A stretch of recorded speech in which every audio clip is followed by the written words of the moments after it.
السماء جلالا فأزيد أسراب الغيوم.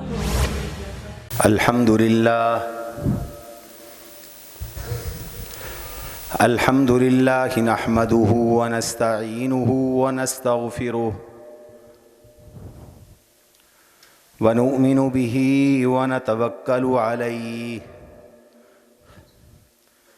ونعوذ بالله من شرور أنفسنا ومن سيئات أعمالنا. من يهده الله فلا مضل له ومن يضلله فلا هادي له. ونشهد أن لا إله إلا الله وحده لا شريك له.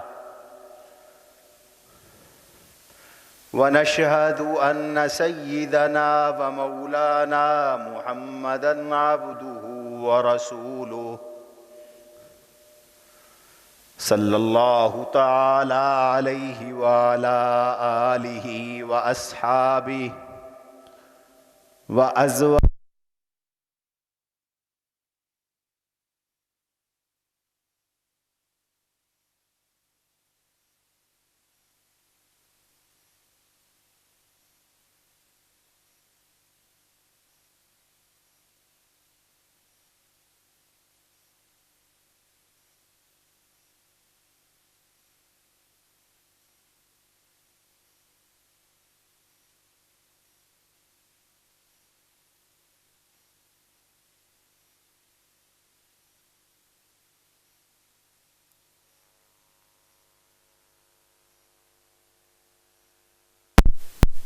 اللہ علیہ وانعمت علیہ امسک علیک زوجک واتق اللہ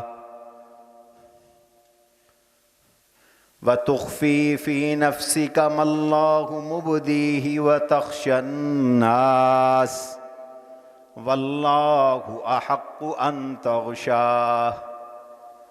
فلما قضى زيد منها وطرا زوجناكها لكي لا يكون على المؤمنين حرج في أزواج أدعيائهم إذا قضوا منهن وطرا وَكَانَ أَمْرُ اللَّهِ مَفْعُولًا. وقال تبارك وتعالى في موضع آخر يا أيها الذين آمنوا لا تدخلوا بيوت النبي إلا أن يؤذن لكم غير ناظرين إناه إلى طعام غير ناظرين إناه ولكن إذا دعيتم فادخلوا فإذا طعمتم فانتشروا ولا مستأنسين لحديث إن ذلكم كان يؤذي النبي فيستحيي منكم والله لا يستحيي من الحق.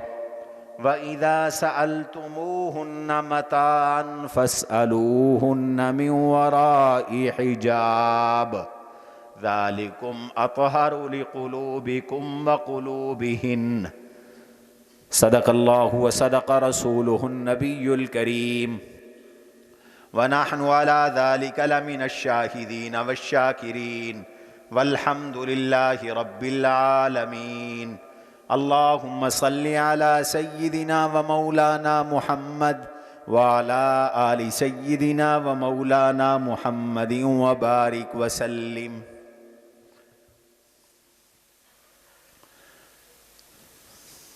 عزیزان ذی القدر، سامعین محترم، رحمت عالم صلی اللہ علیہ وسلم کی ازواج مطہرات اور امہات المؤمنین رضوان اللہ علیہم اجمعین کا اور ان کی سیرت کا کئی جمعوں سے تذکرہ مبارک کیا جا رہا ہے۔ آج ہم اپنی 2 ماؤں کا تذکرہ کریں گے۔ ایک ام المؤمنین سیدہ سودا بنت زمعہ رضی اللہ تعالی عنہا کا، اور دوسرا ام المؤمنین حضرت سیدہ زینب بنت جحش رضی اللہ تعالی عنہا کا۔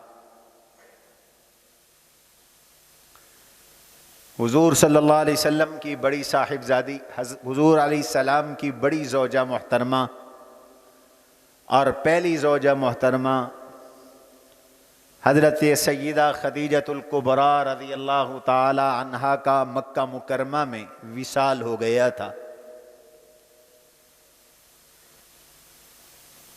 اس کے بعد آپ صلی اللہ علیہ وسلم کا نکاح سیدہ طیبہ طاہرہ حضرت عائشہ صدیقہ رضی اللہ تعالی عنہا سے ہوا، لیکن رخصتی نہیں ہوئی۔ میں پہلے تفصیل سے عرض کر چکا ہوں کہ سیدہ عائشہ کی عمر نکاح کے وقت صرف 6 سال تھی۔ سیدہ سودا بنت زمعہ رضی اللہ عنہا پہلے حضرت سکران کے نکاح میں تھی۔ حضرت سکران رضی اللہ عنہ صحابی رسول تھے، اور انہوں نے حبشہ کی جانب ہجرت فرمائی، اور پھر ان کا وہیں حبشہ میں، یا ایک روایت کے مطابق جب مکہ میں وہ واپس آئے تو ان کا انتقال ہو گیا، وصال ہو گیا۔ اور عجیب معاملہ ہوا۔ سیدہ سودا بنت زمعہ رضی اللہ عنہ کہتی ہیں میرے شوہر ٹھیک ٹھاک تھے، ہم ہنسی خوشی زندگی گزار رہے تھے۔ اسی اثنا میں نے خواب دیکھا کہ رحمت عالم صلی اللہ علیہ وسلم میرے گھر میرے پاس تشریف لا رہے ہیں، اور آج چلتے آئے، آپ چلتے آئے، حتیٰ کہ میری گردن پہ پاؤں رکھ کر چلے گئے۔ میں نیند سے اٹھی تو پریشان ہوئی، اور میں نے اپنے شوہر حضرت سکران رضی اللہ عنہ کو یہ خواب سنایا، تو وہ کہنے لگے کہ اگر یہ خواب سچا ہے تو اس کا معنی یہ ہے کہ میں مر جاؤں گا، دنیا سے چلا جاؤں گا، اور تمہارا نکاح جناب رسول اللہ صلی اللہ علیہ وسلم سے ہوگا۔ بات آئی گئی ہو گئی۔ اگلی رات پھر خواب دیکھا، اور بڑا عجیب خواب دیکھا کہ آسمان سے چاند ٹوٹ کر میری گود میں گر گیا ہے۔ چاند ٹوٹا اور میری گود میں آ کے گر گیا۔ میں نے حضور علیہ الصلوۃ والسلام، میں نے اپنے شوہر سے اس خواب کا تذکرہ کیا، تو میرے شوہر نے مجھ سے کہا اگر یہ تیرا خواب سچا ہے تو پھر میں مرنے والا ہوں، اور تیرا نکاح کسی اور سے ہونے والا ہے۔ اور اسی شب میرے شوہر بیمار ہو گئے، اسی شب بیماری شروع ہو گئی، اور چند ایام کے بعد میرے شوہر کا وصال ہو گیا، انتقال ہو گیا۔ ایک عرصے کے بعد غالباً عدت کے انقضاء کے بعد، عدت کے پورے ہو جانے کے بعد، حضرت خولہ بنت ام حکیم یہ میرے گھر میں آئیں اور کہنے لگی میں تیرے لیے بہت بڑی خوشخبری، بہت بڑی خیر اور بہت بڑی برکت کی چیز لائی ہوں۔ سیدہ سودا نے فرمایا وہ کیا ہے؟ کہنے لگی کہ میں آپ کے لیے بہترین اور خوشکن خبر لائی ہوں کہ رحمت عالم صلی اللہ علیہ وسلم نے آپ کو پیغام نکاح بھیجا ہے۔ آپ علیہ السلام کی اس وقت کوئی زوجہ نہیں تھی، سیدہ خدیجہ کا انتقال ہو چکا تھا، رفیقہ حیات گھر میں کوئی نہیں تھی۔ اسی خاتون نے، خولہ بنت ام حکیم نے جناب رسول اللہ صلی اللہ علیہ وسلم کو متوجہ فرمایا کہ سودا بیوہ ہیں، کیوں نہ آپ کا نکاح حضرت سودا کے ساتھ کرا دیا جائے۔ آپ نے فرمایا تو پھر میری طرف سے جا کر تم پیغام نکاح دے دو۔ سیدہ سودا رضی اللہ عنہا کو پیغام نکاح دیا گیا تو کیا حیا تھا، کیا شرم تھا ازواج مطہرات کا، حضور علیہ السلام کی صحابیات کا، اہل بیت اطہار کا۔ خود نہیں اپنے رشتے کے معاملات طے کیے، والد حیات تھے لیکن بہت بوڑھے تھے، کہا کہ میرے ابے کے پاس چلی جاؤ، مجھے کوئی اعتراض نہیں، میں خوش ہوں، لیکن میرے بابا سے جا کر پوچھو میرے ابا کیا کہتے ہیں، جو وہ کہیں گے میں وہ کروں گی۔ خولہ گئے، خولہ بنت ام حکیم حضرت سودا کے والد زمعہ کے پاس گئے اور انہیں جا کر یہ بتلایا۔ وہ غالباً ابھی وہ مسلمان نہیں تھے، تو ان سے پرانے طریقے کے مطابق سلام کیا، انعم اللہ صباحک۔ جاہلیت میں السلام علیکم نہیں کہا جاتا تھا، جاہلیت کا سلام تھا انعم اللہ صباحک، جسے اردو میں ہم کہتے ہیں صبح بخیر، انگلش میں لوگ کہتے ہیں گڈ مارننگ۔ یہ جاہلیت کا سلام ہے، یہ اسلام کا سلام نہیں ہے۔ زمانہ جاہلیت میں لوگ ایک دوسرے سے ملتے، صبح کا وقت ہوتا تو کہتے انعم اللہ صباحک، جیسے کچھ لوگ صبح بخیر لکھتے ہیں، صبح بخیر پڑھتے ہیں، صبح بخیر بولتے ہیں، اور ایسے کچھ لوگ گڈ مارننگ کہتے ہیں۔ یاد رکھو، گڈ مارننگ کہو، صبح بخیر کہو، انعم اللہ صباحک کہو، کوئی اجر نہیں ملتا، کوئی ثواب نہیں ملتا۔ لیکن قرآن کریم نے، اللہ نے ہمیں تحفہ دیا ہے اور سلام کو تحفہ کہا۔ وَإِذَا حُيِّيتُم بِتَحِيَّةٍ فَحَيُّوا بِأَحْسَنَ مِنْهَا أَوْ رُدُّوهَا۔ اذا حییتم بتحیۃ، جب تمہیں کوئی تحفہ دے تو تم بھی بدلے میں اس سے بہتر تحفہ دو، بہتر نہ دے سکو تو وہی تو تحفہ دو، اس جیسا تحفہ دو۔ کیا معنی؟ سلام تحفہ ہے، کوئی تمہیں کہے السلام علیکم تو جواب میں کہو وعلیکم السلام، یہ اس جیسا تحفہ ہے، اور اس سے بہتر تحفہ ہے کہو وعلیکم السلام ورحمت اللہ وبرکاتہ۔ صرف ورحمت اللہ کہو گے، السلام علیکم کے جواب میں وعلیکم السلام ورحمت اللہ کہو گے تو بھی ٹھیک ہے، یہ بھی بہتر تحفہ ہے۔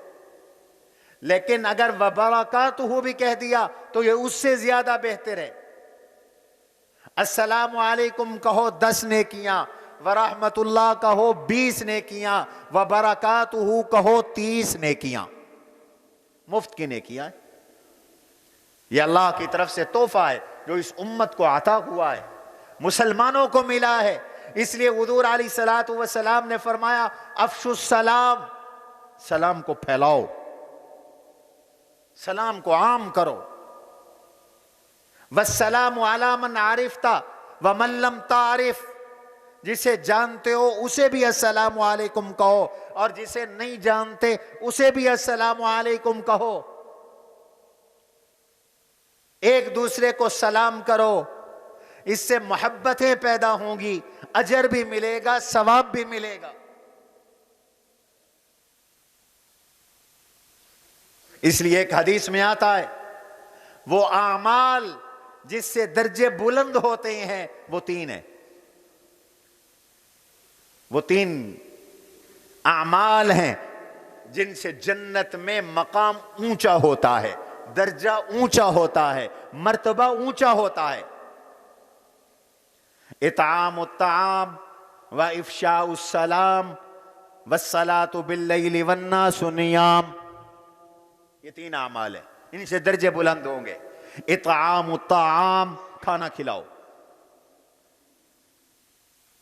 مفعول نہیں ذکر کیا گیا کہ کس کو کھلاؤ. مہمانوں کو کھانا کھلاؤ، رشتہ داروں کو کھانا کھلاؤ، ماں باپ کو کھانا کھلاؤ، بہن بھائیوں کو کھانا کھلاؤ، عزیز و اقارب کو کھانا کھلاؤ، غریبوں مسکینوں کو کھانا کھلاؤ، یتیموں قیدیوں کو کھانا کھلاؤ. وَيُطْعِمُونَ الطَّعَامَ عَلَى حُبِّهِ مِسْكِينًا وَيَتِيمًا وَأَسِيرًا إِنَّمَا نُطْعِمُكُمْ لِوَجْهِ اللَّهِ لَا نُرِيدُ مِنْكُمْ جَزَاءً وَلَا شَكُورًا. کھانا کھلاؤ اس نیت سے نہیں سلامی آئے گی، نیوتا آئے گا، گفٹ ملیں گے، تحفہ ملے گا. جتنا دعوت پہ خرچ کیا ہے اس سے زیادہ وصول ہوگا. یہ دنیا داری ہے، یہ وہ کھانا کھلانا نہیں جس پہ درجے بلند ہوتے ہیں، جس پہ جنت ملتی ہے، جس پہ رب راضی ہوتا ہے، جس پہ اللہ خوش ہوتا ہے. اللہ کس کھانا کھلانے پہ خوش ہوتے ہیں؟ وَيُطْعِمُونَ الطَّعَامَ عَلَى حُبِّهِ، اللہ کی محبت میں کھانا کھلاؤ. کس کو؟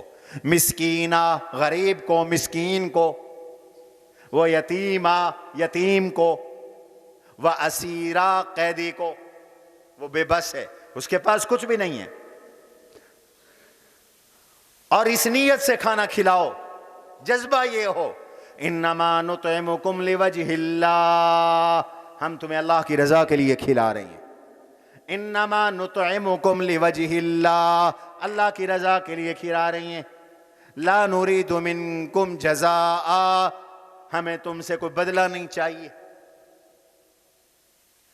ہم اس لیے نہیں کھلا رہے کہ کل کو تم ہمیں کھلاؤ گے، تم ہمیں پیسے دے کے جاؤ گے، تم ہمیں گفٹ دے کے جاؤ گے، اس لیے نہیں کھلا رہے. کیوں کھلا رہے ہیں؟ انما نطعمکم لوجہ اللہ، اللہ کی رضا کے لیے کھلا رہے ہیں. لا نرید منکم جزاء، ہمیں تم سے کوئی بدلہ نہیں چاہیے. ولا شکورا، ہمیں تم سے قدردانی نہیں چاہیے، شکر گزاری نہیں چاہیے، شکریہ نہیں چاہیے. یہ درجے بلند ہوتے ہیں. کثرت سے احادیث ہے افشوا السلام، افشاء السلام، سلام عام کرو، سلام پھیلاؤ، السلام علیکم کہو، ہر ملنے والے سے السلام علیکم کہو. لیکن یہ چونکہ غیر مسلم تھے، کہا نعم اللہ صباحک ان محمد ابن عبد اللہ ابن عبد المطلب قد اخطب بنتک، محمد ابن عبداللہ بن عبد المطلب نے آپ کی بیٹی کو نکاح کا پیغام بھیجا ہے. زما کہنے لگے کیف صاحبتک، تیری سہیلی کیا کہتی ہے؟ خولا نے کہا کہ میری سہیلی خوش ہے. تو یہ زما کہنے لگے ان محمدن حیی، محمد حیا والے ہیں، کریم ہیں، مجھے یہ پیغام قبول ہے، بلا لو محمد کریم کو. محمد کریم صلی اللہ علیہ وسلم آ گئے، کوئی بارات نہیں آئی. اب تو شادی کا حصہ ہے، جب تک بارات نہ ہو نکاح ہی نہیں، نہ بارات کے پیسے ہوں گے نہ شادی ہوگی، کوئی بارات نہیں۔ حضور تشریف لائے، حضرت سودا کے ساتھ حضور کا نکاح ہوا، باپ نے اجازت دی، سیدہ سودا نے نکاح کیا 2 گواہوں کی موجودگی میں، سبحان اللہ۔ بھائی تک شریک نہیں، بھائی ابھی غیر مسلم تھا، غالباً عمر ابن زمعہ، وہ جب آیا اسے پتہ چلا، اس نے مٹی اٹھائی، خاک اپنے سر میں ڈالی، خاک چھانی کہ محمد کے ساتھ رشتہ ہو گیا۔ لیکن بعد میں مسلمان ہوئے تو کہتے تھے ہائے افسوس میں نے غلط کیا تھا، محمد سے اچھا بہنوئی تو اور کوئی ہو ہی نہیں سکتا، حضور سے اچھا رشتہ دار تو اور کوئی ہو ہی نہیں سکتا۔ سیدہ سودا حضور علیہ السلام کے نکاح میں آ گئیں، حضور کے گھرانے میں آ گئیں، ام المؤمنین بن گئیں۔ امی عائشہ کہتی ہیں مجھے سب سے زیادہ سیدہ سودا کا طریقہ پسند تھا، سوائے اس کے کہ ان کے مزاج میں تھوڑی تیزی تھی، ورنہ مجھے حضرت سودا کا طریقہ سب سے زیادہ پسند۔ بوڑھی تھی، عمر رسیدہ تھی۔ ایک موقع پر حضور علیہ الصلوۃ والسلام نے انہیں طلاق دینا چاہیے، ان کو طلاق دے دیتا ہوں، انہیں پتہ چلا، حضور سے کہنے لگی یا رسول اللہ صلی اللہ علیہ وسلم انی احب ان احشر فی نکاحک، آقا مجھے طلاق نہ دیجئے، میں چاہتی یہ ہوں کہ کل قیامت کے دن جنت میں آپ کی بیوی بن کے اٹھوں، میرا آپ سے رشتہ منقطع نہ ہو، میں اپنے حقوق آپ کو معاف کرتی ہوں، مجھے طلاق نہ دیجئے۔ دیکھو صلح کا ایک طریقہ یہ بھی ہے، بسنے کا ایک طریقہ یہ بھی ہے، آپ مجھے طلاق نہ دیں، میں اپنے حقوق آپ کو اجعلو کا فی حل، میں آپ کو اپنے حقوق معاف کر رہی ہوں، مجھے آپ طلاق نہ دیں، میں اپنی باری سیدہ عائشہ کو دیتی ہوں۔ چنانچہ سیدہ سودا بنت زمعہ نے صحبت رسول کے لیے، رفاقت رسول کے لیے روز محشر حضور کی زوجیت کا اعزاز حاصل کرنے کے لیے جنت میں رسول اللہ صلی اللہ علیہ وسلم کی بیوی بننے کے لیے اپنے حقوق حضرت عائشہ کو دے دیے، طلاق لینے سے انکار کر دیا، طلاق نہیں۔ یہی حضرت سودا بنت زمعہ ہیں۔ حضرت عائشہ رضی اللہ عنہا کے ساتھ انہوں نے زیادتی کی، حضرت عائشہ رضی اللہ عنہا نے تقاضۂ بشری کے تحت ان سے زیادتی کی، حضور نے بدلہ دلایا، پیالہ توڑ دیا، ایک روایت کے مطابق یہ سودا کا پیالہ تھا، انہوں نے حضور کے لیے کھانا بھیجا، سیدہ کو غصہ آ گیا کہ میری گھر میری باری میں میری سوکن کھانا بھیج رہی ہے، ہاتھ مارا، پیالہ گرا، ٹوٹ گیا۔ حضور بڑے تحمل سے کہہ رہی ہیں غارت کا امک، تمہاری امی کو غیرت آ گئی، اور ٹکڑے جمع کر رہی ہیں، کھانا جمع کریں۔ لیکن پھر فرمایا کہ عائشہ یہ انصاف کی بات ہے، تمہیں پیالے کے بدلے پیالہ سودا کو دینا پڑے گا یا صفیہ کو دینا پڑے گا۔ حضرت سودا بنت زمعہ رضی اللہ عنہا کے ساتھ یوں زندگی جناب رسول اللہ صلی اللہ علیہ وسلم کے ساتھ ان کی گزری۔ اسی طرح حضور علیہ السلام کی ازواج مطہرات میں ایک زوجہ حضرت زینب بنت جحش رضی اللہ تعالی عنہا ہیں، یہ حضور کی قریبی رشتہ دار ہیں، حضور کی پھوپھی کی بیٹی ہیں۔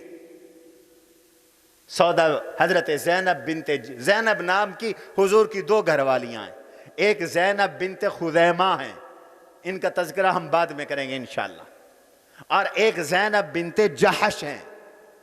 یہ زینب بنت جحش حضور علیہ السلام کی پھوپھی زاد ہے، اور ان کے ساتھ حضور کا نکاح کا عجیب قصہ ہے، اور وہ قرآن کریم میں بھی مذکور ہے، سورہ احزاب میں مذکور ہے۔ ان کا پہلا نکاح حضور علیہ السلام کے منہ بولے بیٹے حضرت زید رضی اللہ تعالی عنہ سے تھا، حضور نے کروا دیا نکاح۔ حضرت زید تھے تو آزاد، لیکن ان کو پکڑ کر کسی نے بیچ دیا تھا۔ یہ بچے تھے، زید ابن حارثہ رضی اللہ عنہ، چھوٹے بچے تھے، کسی نے پکڑا اور پکڑ کے بیچ دیا، غلام بنا کے بیچ دیا۔ ابو حکیم نے انہیں سیدہ خدیجہ کے لیے خرید لیا۔ یہ حضرت خدیجہ رضی اللہ عنہا حضور کی زوجہ محترمہ کے غلام بن گئے، اور پھر ان کا سیدہ خدیجہ نے یہ حضور کو گفٹ کر دیے، یہ غلام حضور کے ہو گئے۔ ان کے ماں باپ ان کو تلاش کرتے رہے، ان کی جدائیگی کے غم میں ان کا ابا دنیا سے چلا گیا یا اماں چلی گئی۔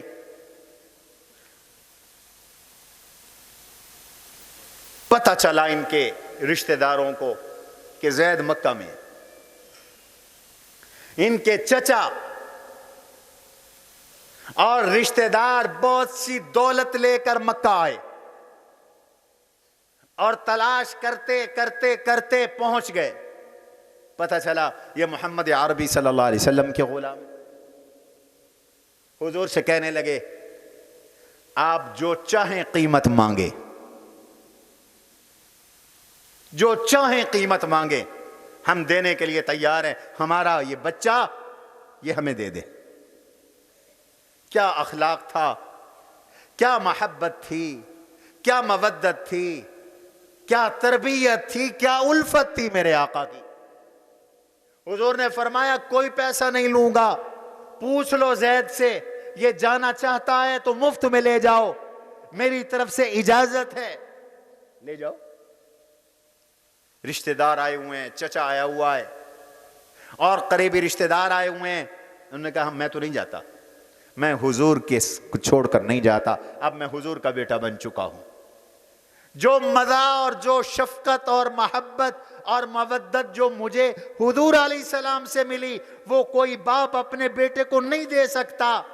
جو برکات، جو تربیت آقا کی تربیت اور گود میں مجھے ملی ہے، وہ کوئی ماں نہیں دے سکتی، وہ کوئی باپ نہیں دے سکتی۔ انکار کر دیا، میں نہیں جاتا۔ انہوں نے کہا تیرا باپ مر چکا ہے تیرے فراق میں، تیری ماں مرنے کے قریب ہے، رو رو کر اس کا برا حال ہے، تیری ماں مرنے کے قریب ہے۔ انہوں نے کہا کہ میں حضور کو چھوڑ کر نہیں جاؤں گا، اللہ کے نبی کو چھوڑ کر نہیں جاؤں گا۔ حضور کی محبت میں، حضور کی الفت میں اتنے فنا ہوئے، باپ کو چھوڑ دیا، ماں کو چھوڑ دیا، بہن بھائیوں کو چھوڑ دیا، چچے تائے کو چھوڑ دیا، رشتہ داروں کو چھوڑ دیا، گھر بار کو چھوڑ دیا، حضور علیہ السلام کو اختیار کیا، حضور کو اپنایا۔ یہی تو صحابہ کا کمال ہے، حضور کے لیے سب کچھ کو قربان کر دیا۔ یہ صرف ایک صحابی نہیں، پیغمبر کا ہر صحابی ایسا ہے۔ جو حضور کے ساتھ جڑا ہے وہ وفا کی تصویر بن گیا ہے، جو حضور کے ساتھ جڑا ہے اس کی چمڑی بھی ادھیڑ لی گئی، اس نے حضور کو نہیں چھوڑا، نہیں چھوڑوں گا۔ چلے گئے واپس، کیا کرتے؟ حضور نے اپنی پھوپھی کی بیٹی قریشی عورت کا نکاح زید سے کیا۔ آج کچھ لوگ کہتے پھرتے ہیں سید کا نکاح غیر سید سے نہیں ہوتا۔ ارے حضور نے اپنی پھوپھی کی بیٹی کا نکاح تو زید سے کیا جو غلام تھے، اصل جن کو غلام بنایا گیا تھا۔ حضور علیہ السلام نے ان کے ساتھ نکاح کر دیا، اچھی بات ہے، کفو میں رشتہ ہو، سید کا رشتہ، سیدہ کا رشتہ سید سے ہو، لیکن اگر رشتہ نہ ملے تو ساری زندگی گھر بٹھانے کی اجازت نہیں ہے، غیر سید سے بھی شادی کر دو، مسلمان تو ہے۔ اصل کفاءت دین میں ہے۔ ایمان میں ہے. دیندار ہونا چاہیے, مسلمان ہونا چاہیے. رشتہ کر دیا حضور صلی اللہ علیہ وسلم نے, لیکن بنی نہیں دونوں میں آپس میں. محبتیں تو اللہ کے اختیار میں ہوتی ہیں, اور اللہ کا اپنا نظام ہے, تکوینی نظام ہے. ہر کام میں حکمت ہوتی ہے. اللہ یہ فیصلہ کر چکے تھے کہ جاہلیت کے ایک رواج کو توڑنا ہے, جاہلیت کی ایک رسم کو توڑنا ہے, جاہلیت کے ایک نظریے کو توڑنا ہے.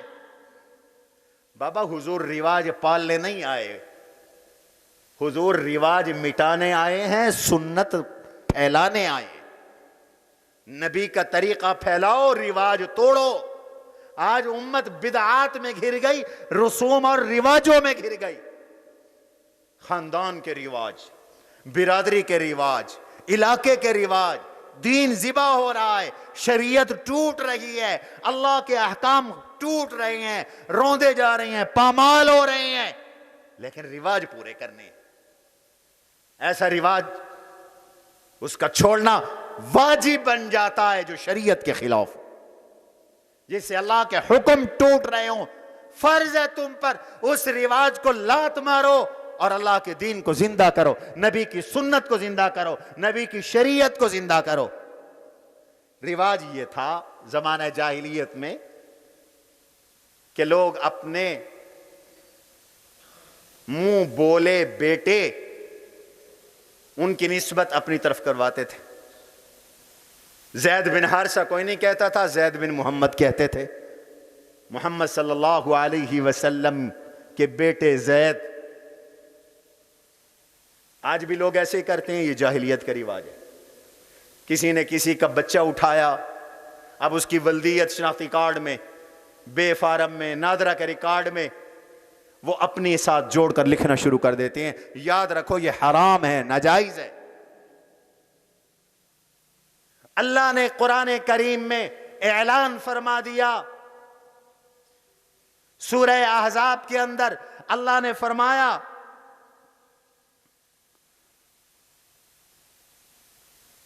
منہ بولا بیٹا حقیقی بیٹا نہیں ہوا کرتا, منہ بولے بیٹے کو حقیقی بیٹا مت سمجھو. یہ اللہ کا فیصلہ ہے, یہ اللہ کے رسول کا فیصلہ ہے.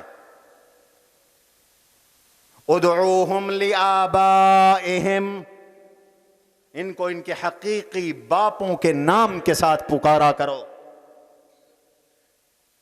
جنہوں نے ان کو پالا ہے ان کے نام کے ساتھ مت ان کو پکارو, بلکہ ان کے حقیقی جو باپ ہیں انہی کے ناموں کے ساتھ ان کو پکارو.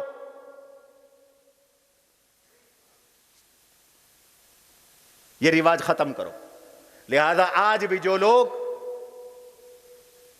پالتو بیٹوں کی ولدیت بدلتے ہیں, کاغذات میں, بلانے میں, یہ شرعاً حرام اور ناجائز ہے. اس سے توبہ کرو. منہ بولا بیٹا, متبنا, پالتو, نہ اس کو وراثت شرعاً ملتی ہے, زندگی میں جو دینا ہے دے جاؤ, شرعاً وراثت نہیں ملتی, نہ اس کی ولدیت بدلتی ہے. ولدیت بدلنا جائز نہیں ہے, برادری بدلنا جائز نہیں ہے, قومیت بدلنا جائز نہیں ہے. آج کچھ لوگ سید بن جاتے ہیں, دیکھتے ہی دیکھتے ہماری آنکھوں کے سامنے کوئی سید بن گئے. سبحان اللہ. ہم کہہ سکتے ہیں ان کے سید ہونے کے ہم گواہ ہیں, یہ ہماری آنکھوں کے سامنے ہوئے, باپ دادا نہیں تھے. سنو جناب رسول اللہ صلی اللہ علیہ وسلم نے ارشاد فرمایا, جس نے اپنے باپ کے علاوہ اپنی نسبت کسی اور کی طرف کی اس پر اللہ کی لعنت, وہ لعنتی شخص ہے. ایسے ہی کوئی برادری بدلتا ہے تو وہ اپنے باپ دادا بدلتا ہے, کوئی قبیلہ بدلتا ہے تو وہ اپنے باپ دادا بدلتا ہے, صرف نام اونچا کرنے کے لیے. حرام ہے. دوسرا مسئلہ بتایا کہ جو منہ بولا بیٹا ہے اس کی بیوی حقیقی بہو نہیں ہو سکتی. اگر وہ فوت ہو جائے یا طلاق دے دے تو عدت کے بعد اس سے شادی ہو سکتی. اس منہ بولے بیٹے کی بیوی سے شادی ہو سکتی، حرام نہیں ہے. اللہ نے یہ رسم مٹانی تھی، اس لیے اللہ نے فیصلہ کر لیا اور حضور کو بتا دیا کہ زید طلاق دیں گے، آپ کی پھوپھی زاد بہن سیدہ زینب بنت جہش کو طلاق دیں گے اور ہم ان کے ساتھ آپ کی شادی کرائیں گے. اسی اسنا میں ان کی انبن ہو گئی. اور حضرت زید آئے حضور کے پاس، بڑے جو حضور تھے، رشتہ بھی حضور نے کروایا تھا. یا رسول اللہ میں اس کو طلاق دیتا ہوں. یا رسول اللہ صلی اللہ علیہ وسلم میں اس کو طلاق دیتا ہوں. حضور صلی اللہ علیہ وسلم ان سے فرما رہے تھے اتق اللہ، اللہ سے ڈر. امسک علیک زوجک واتق اللہ، بیوی کو طلاق نہ دے، اللہ سے ڈر. اور جو بات اللہ نے حضور کو بتائی تھی حضور وہ چھپا رہے تھے. اللہ نے قرآن اتار دیا اور اللہ نے اعلان کر دیا وَإِذْ تَقُولُ لِلَّذِي أَنْعَمَ اللَّهُ عَلَيْهِ وَأَنْعَمْتَ عَلَيْهِ أَمْسِكْ عَلَيْكَ زَوْجَكَ. اس وقت کو یاد کرو جب آپ اس سے جس پہ اللہ کا بھی انعام اور آپ کی بھی مہربانیاں جس شخصیت پہ ہے، آپ اس سے کہہ رہے تھے امسک علیک زوجک، اپنی بیوی کو روک، واتق اللہ، اللہ سے ڈر، وتخشى الناس وتخفي في نفسك ما الله مبديه، جس بات کو اللہ کھولنے والے تھے آپ اس کو چھپا رہے تھے. وتخشى الناس، لوگوں سے ڈر رہے تھے. واللہ احق ان تخشى، حالانکہ اللہ سے ڈرنا چاہیے، اللہ کا حق ہے اللہ سے ڈرے. آپ کیوں لوگوں کی باتوں سے ڈرتے ہیں، گھبراتے ہیں؟ میرے نبی جرت کر کے ہمارا یہ حکم بھی لوگوں کو پہنچا دیں. لہذا آپ سنیے، زید طلاق دیں گے اور ہم آپ کی زید کے ساتھ شادی کریں گے. رب ذوالجلال عرشوں پر آپ کا حضرت زینب کے ساتھ نکاح خود پڑھیں گے، خود پڑھیں گے. اور اس کا بھی اعلان کر دیا. اور قرآن میں کریم میں ایک صحابی ہیں جن کا نام آیا ہے اور کسی صحابی کا نام قرآن میں نہیں ہے. یہ نکتے کی بات ہے. حتیٰ کہ حضرت ابو بکر کو بھی قرآن نے صاحب کہا، نام نہیں لیا. علی کا نام بھی قرآن میں نہیں ہے، کسی صحابی کا نام قرآن میں نہیں ہے، صرف ایک صحابی کا نام قرآن میں. اور وہ کیا ہے؟ فَلَمَّا قَضَى زَيْدٌ مِّنْهَا وَطَرًا، فَلَمَّا قَضَى زَيْدٌ، یہ زید نام قرآن میں، یہ مبارک نام ہے، یہ رکھا کرو نا اپنے بچوں کا نام.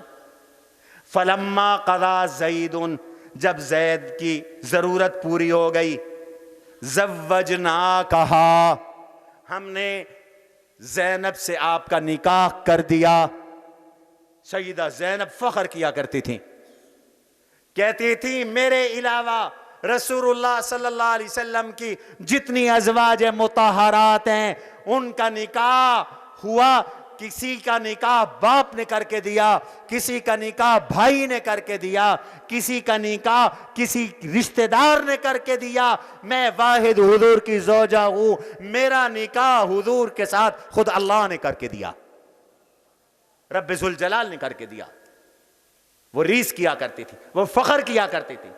فَلَمَّا قَضَى زَيْدٌ مِّنْهَا وَطَرًا زَوَّجْنَاكَهَا، ہم نے زینب سے آپ کا نکاح کر دیا. لِكَيْ لَا يَكُونَ عَلَى الْمُؤْمِنِينَ حَرَجٌ فِي أَزْوَاجِ أَدْعِيَائِهِمْ، تاکہ آج کے بعد ایمان والوں پر منہ بولے بیٹے کی بیویوں کے ساتھ شادی کرنے میں کوئی رکاوٹ نہ رہے. یہ رواج ٹوٹ جائے، یہ رسم ٹوٹ جائے، حق واضح ہو جائے، شریعت کا مسئلہ ثابت ہو جائے. لہذا زید نے طلاق دی، عدت گزری اور اللہ رب العزت نے حضرت زینب کا نکاح حضور سے کر دیا. یہ وہ زینب ہے. بس بات ختم کرتا ہوں. حضور سے نکاح ہوا، ان کے نکاح پہ دو چیزیں اور بھی آئیں، شریعت کے دو حکم اور بھی آئے۔ پہلا یہ کہ یہ حضور کی ازواج میں واحد زوجائیں جن کے ولیمے میں حضور نے گوشت روٹی بنوائی، اور کسی بھی زوجہ کے ولیمے میں گوشت روٹی نہیں تھی۔ ولیمے میں کوئی تکلف حضور نے نہیں فرمایا، حلوہ بنایا کھلا دیا، آؤ بھائی ولیمہ ہے، اپنے اپنے خیمے سے چیز لے آؤ، دسترخوان بچھا دیا، سب ڈال دو، کھاؤ، یہ ولیمہ ہو گیا۔ کوئی تکلف تھوڑی ہے۔ مجھ سے کچھ 2-3 دن پہلے کسی نے مسئلہ پوچھا کہ حضرت وسائل نہیں ہیں تو کیا ولیمہ کرنا ضروری ہے؟ میں نے کہا ولیمہ سنت ہے، لیکن کوئی بڑی دعوتیں کرنا یہ کوئی ولیمے کا حصہ نہیں ہے، یہ ولیمے کے لیے ضروری نہیں ہے۔ بابا 2-4 رشتہ داروں کو بلا کر گھر میں جو دال ساگ پکائے کھلا دو، ہو گیا ولیمہ۔ چپکے سے مدرسے کے طالب علموں کو دال گوشت خرید کر کے دے دو، ہو گیا تمہارا ولیمہ۔ لیکن ان کے ولیمے میں حضور نے گوشت روٹی بنوائی اور صحابہ کو بلایا، اور صحابہ تشریف لائے، کھانا کھا کر وہاں گپ شپ میں بیٹھ گئے۔ حضور اس انتظار میں تھے کہ یہ اٹھ کے جائیں گے تو میں اپنے گھر جاؤں گا، لیکن یہ بیٹھے ہیں باتیں کرتے ہوئے۔ حضور کو تکلیف ہوئی۔ ایک حکم اس موقع پر حضرت زینب کی وجہ سے امت کو ملا، یا ایھا الذین آمنوا لا تدخلوا بیوت النبی الا ان یؤذن لکم الی طعام غیر ناظرین اناہ۔ حضور کے گھر بغیر اجازت کے نہ جایا کرو۔ صرف حضور ہی نہیں، یہاں چونکہ موقع حضور علیہ السلام کی دعوت کا تھا، اس لیے ذکر حضور کا کر دیا، عام مسئلہ بتا دیا، کسی کے گھر میں اجازت کے بغیر نہ جایا کرو۔ اِلَىٰ طَعَامٍ غَيْرَ نَاظِرِينَ إِنَاهُ، کھانا اگر تیار نہ ہو تو وہاں بیٹھ کر گپوں میں نہ لگ جایا کرو، انتظار نہ کیا کرو، جب کھانا بنے تو پھر جایا کرو، صاحب خانہ کو اس سے تکلیف ہوگی۔ اِلَىٰ طَعَامٍ غَيْرَ نَاظِرِينَ إِنَاهُ وَلَٰكِنْ إِذَا دُعِيتُمْ، جب کھانا بن جائے تمہیں بلایا جائے تو پھر آیا کرو۔ فَادْخُلُوا، پھر آؤ، فَإِذَا طَعِمْتُمْ، جب کھانا کھا چکو فوراً چلے جاؤ۔ فَإِذَا طَعِمْتُمْ فَانْتَشِرُوا، چلے جاؤ۔ وَلَا مُسْتَأْنِسِينَ لِحَدِيثٍ، گپ شپ میں نہ بیٹھ جایا کرو، صاحب خانہ کو تکلیف ہوتی ہے، حضور کو تکلیف ہوتی ہے۔ إِنَّ ذَلِكُمْ كَانَ يُؤْذِي النَّبِيَّ فَيَسْتَحْيِي مِنْكُمْ، حضور کو تکلیف ہوئی، آپ تو شرما کر تمہیں کچھ کہہ بھی نہیں سکتے کہ میاں اٹھ کے جاؤ، لہذا کھانا کھا کے فوراً چلے جایا کرو۔ ایک حکم یہ ملا۔ دوسرا حکم پردے کا آ گیا۔ اس سے پہلے پردہ واجب نہیں تھا، اس سے پہلے پردہ واجب نہیں تھا۔ پردے کا حکم حضرت زینب کی برکت سے ان کے نکاح کے موقع پہ آیا کہ ایک صحابی اندر جانے لگے حضور کے ساتھ، آپ نے پردہ کھینچ دیا، ان کے درمیان اور اپنے گھر کے درمیان پردہ کھینچ دیا۔ اللہ نے یہ آیت اتار دی، وَإِذَا سَأَلْتُمُوهُنَّ مَتَاعًا فَاسْأَلُوهُنَّ مِنْ وَرَاءِ حِجَابٍ، جب ازواج مطہرات سے کچھ پوچھا کرو تو پردے کے پیچھے سے پوچھا کرو، تمہارا پردہ ہو گیا، حضور کی بیویوں کے آگے نہ جایا کرو۔ حالانکہ حضور کی جو بیویاں ہیں یہی آیت بتا رہی ہے، وَلَا أَن تَنْكِحُوا أَزْوَاجَهُ مِن بَعْدِهِ أَبَدًا، حضور کی بیوی سے حضور کے دنیا سے جانے کے بعد نکاح جائز نہیں ہے۔ وَأَزْوَاجُهُ أُمَّهَاتُهُمْ، حضور کی بیویاں مائیں ہیں، پردہ بھی نہیں، اس کے باوجود کہ وہ مائیں ہیں ان سے نکاح حلال نہیں، اللہ نے پردے کا حکم دیا۔ تو جب نبی کی بیوی ماں سے پردہ ہے تو عام عورت کا پردہ نہیں ہوگا۔ بعض بدھو کہتے پھرتے ہیں وہ تو حضور کی بیویوں کے لیے تھا، کو ہمارے لیے تھوڑی ہے پردہ۔ ہاں بابا، دل دا پردہ ہونا چاہیے دا، دل دا پردہ ہونا چاہیے دا۔ قرآن کے مقابلے میں، نبی کی سنت کے مقابلے میں اپنی بکواسیں نہ لایا کرو، کافر ہو جاؤ گے۔ سیدہ عائشہ کے دل کا پردہ نہیں تھا، زینب بنت خزیمہ جس کا نکاح رب ذوالجلال نے کیا حضور کے ساتھ، جن کے پہلے شوہر کا نام قرآن نے ذکر کر دیا، ان کے دل کا پردہ نہیں تھا۔ حضرت حفصہ جن کا تذکرہ میں آپ کو سنا چکا، حضرت ام حبیبہ جن کا تذکرہ تم سن چکے، حضرت ام حبیبہ، حضرت میمونہ، زینب بنت جاش، ازواج مطہرات، سیدہ فاطمہ رسول اللہ کی لخت جگر، ان کے دل میں پردہ نہیں تھا۔ تم بڑی دل کے پردے والی ہو، دل دا پردہ ہونا چاہیے صحیح، انہاں پردے نال کیا تھیں دے، یہ باتیں نہ کیا کرو۔ اللہ نے حکم دے دیا وَإِذَا سَأَلْتُمُوهُنَّ مَتَاعًا فَاسْأَلُوهُنَّ مِنْ وَرَاءِ حِجَابٍ، کوئی بات پوچھنی ہو تو پردے کے پیچھے سے پوچھو۔ دیور بھی پردے کے پیچھے سے پوچھے، جیٹ سے وہ پردے کے پیچھے سے پوچھے، چچی سے بھی پردہ ہے، بھتیجا پردے کے پیچھے سے پوچھے، ممی سے بھی پردہ ہے، بھانجا پردے کے پیچھے سے پوچھے، کزن سے بھی پردہ کرو، پردے کے پیچھے سے پوچھو۔ فَاسْأَلُوهُنَّ مِنْ وَرَاءِ حِجَابٍ، کیوں؟ ذَلِكَ أَطْهَرُ لِقُلُوبِكُمْ وَقُلُوبِهِنَّ، تمہارے دل بھی پاک رہیں گے، ان بیبیوں کے دل بھی پاک رہیں گے، نہ تمہارے دلوں میں کوئی گندی باتیں آئیں گی، نہ ان کے دلوں میں گندی باتیں آئیں گی، نہ آنکھ سے آنکھ ٹکرائے گی اور نہ گندگی پیدا ہوگی، یہ پاکیزگی کا ذریعہ ہے۔ وَمَا لَكُمْ أَن تُؤْذُوا رَسُولَ اللَّهِ، حضور کو تکلیف نہ دیا کرو، حضور کی گستاخی ادنا سی ہو جائے کافر ہو جاتا ہے آدمی۔ وَمَا لَكُمْ أَن تُؤْذُوا رَسُولَ اللَّهِ، حضور کو ایذا نہ دو۔ وَلَا أَن تَنكِحُوا أَزْوَاجَهُ مِن بَعْدِهِ أَبَدًا، حضور کے بعد حضور کی بیویوں سے نکاح بھی نہ کرنا۔ إِنَّ ذَلِكُمْ كَانَ عِندَ اللَّهِ عَظِيمًا، اللہ کے ہاں یہ بہت بڑا گناہ ہے۔ حضرت زینب بڑی تہجد گزار تھی، بہت آہوزاری کرنے والی تھی۔ لکانت اواہتن منیبتن، رجوع اللہ تھا، عاجزی تھی، مفزعتن للیتامی والارامل، یتیموں کا خیال کرنے والی تھی، بیوگان کی خدمت کرنے والی تھی، اور حضور نے پیشین گوئی کی تھی میری بیویوں میں سب سے پہلے میرے ساتھ وہ آ کے ملے گی جو لمبے ہاتھ والی ہے، جو لمبے ہاتھ والی ہے۔ ازواج مطہرات نے اپنے ہاتھ ناپنا شروع کر دیے، کانے کے ساتھ یوں دیوار کے ساتھ رکھ کر نشان لگا لیتے، تو انہوں نے یہ سمجھا تھا کہ جس کا ہاتھ جسامت میں لمبا ہوگا وہ پہلے فوت ہوگی۔ لیکن سب سے پہلے حضور کی وفات کے بعد حضرت زینب کا انتقال ہوا، ان کا انتقال ہوا۔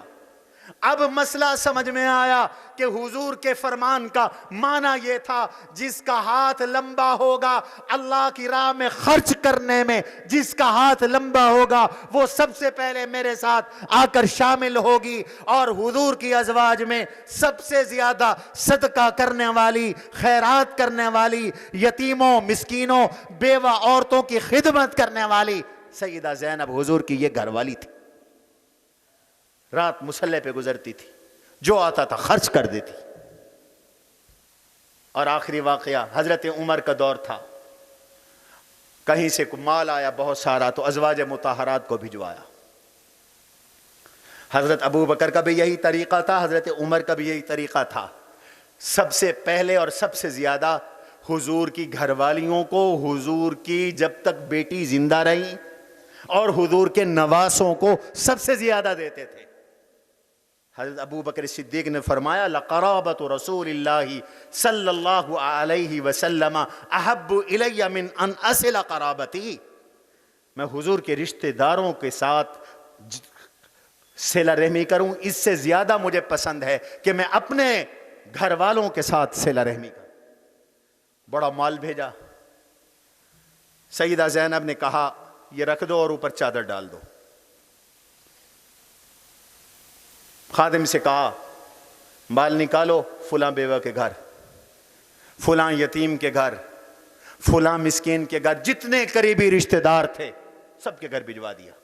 وہ تقسیم کرنے والی وہ بھی عزیز تھی، وہ کہنے لگی حضرت ہمارے لیے فرمایا جو کچھ چادر کے نیچے پڑا ہے وہ تیرا ہے.